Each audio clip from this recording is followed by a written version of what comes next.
Hello viewers, welcome to Happy Streamers. Today I will show you how to hide friend list from your Facebook account.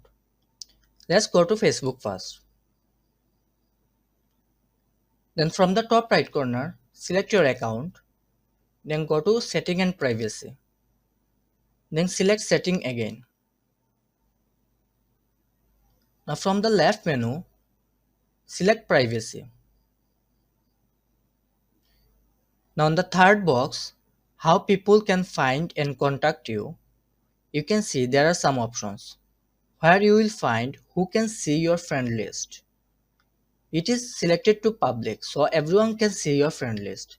If you hide from everyone, go to edit, then select public and you can select only me.